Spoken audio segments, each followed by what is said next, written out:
Students, fellow alumni, and dare I even say it, fellow pro-Europeans, good evening.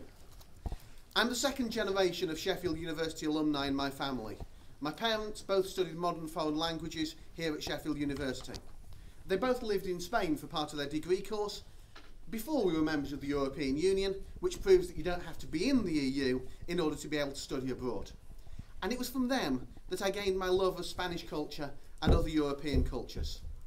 You see, I am passionately pro-European, and therefore I am equally passionately opposed to the expensive, bureaucratic, undemocratic European Union which is wrecking our continent. Today, I'm going to focus primarily on the economic case for leaving the European Union. But first I'll touch very briefly on the issue of democracy.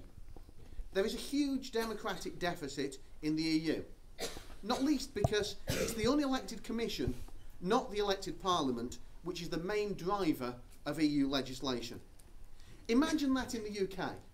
Imagine if the civil service were running the UK and the UK Parliament was rubber stamping the decisions. There would be something spectacularly wrong with that. Well, I hope not when you're in government.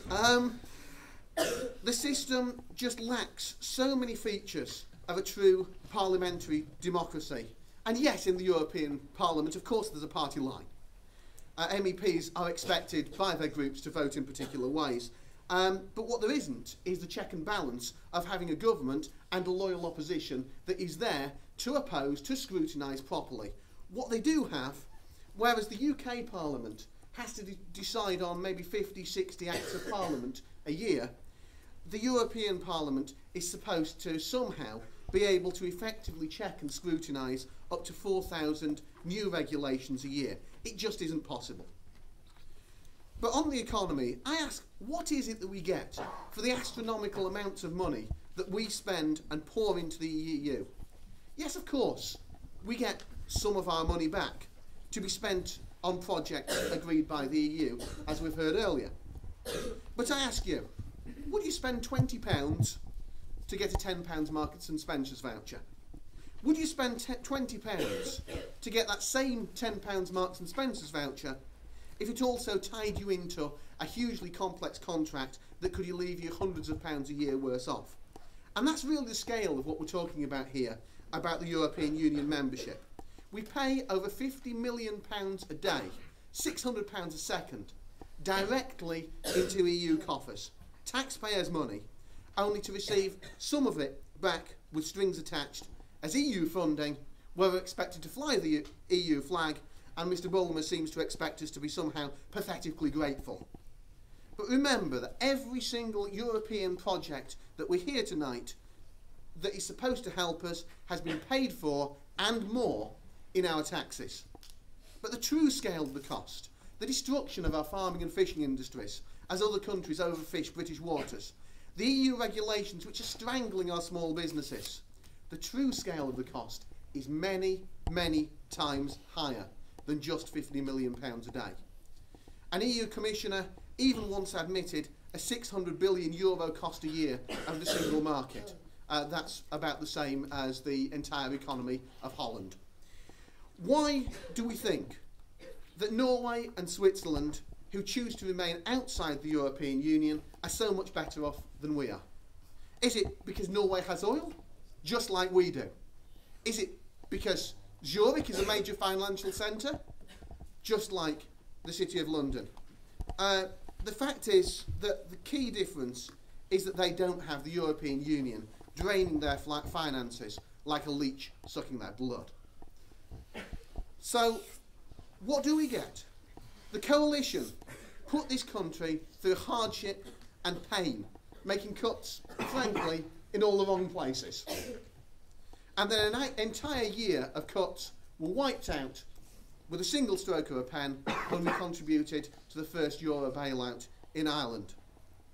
We get an EU that rewrites history to somehow claim it's kept the peace in Europe, despite the fact that in the most dangerous years it didn't even exist, despite NATO's involvement, and EU intervention in other areas has frankly been a disaster.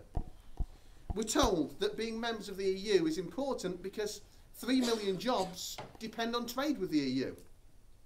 Well, if 3 million UK jobs depend on trade with the EU, then 4 or 5 million EU jobs depend on trade with the UK.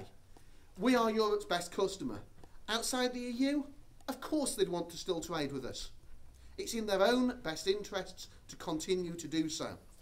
And besides, they are obliged by treaty to do so, because the treaty establishing the European Economic Area is separate from the treaties establishing the European Union. So outside the EU, we would have a holding position. We'd be members of the EEA, we'd have access to the single market, and we'd have the chance to negotiate the deal that we actually want. In fact, if we look at Norway and Switzerland, the two main European countries that aren't in the EU, they export more to the EU per capita than we do. So don't let's fool ourselves by thinking that if we left, we'd harm trade with the EU. But then, this idea, this nebulous idea of influence we often hear about, the idea that somehow we can't affect the single market if we're not in the EU.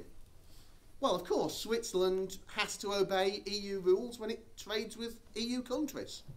Well, so what? If we trade with China, we have to obey Chinese rules. If we trade with the USA, we have to obey US rules. And roughly 10% of UK businesses trade with the European Union.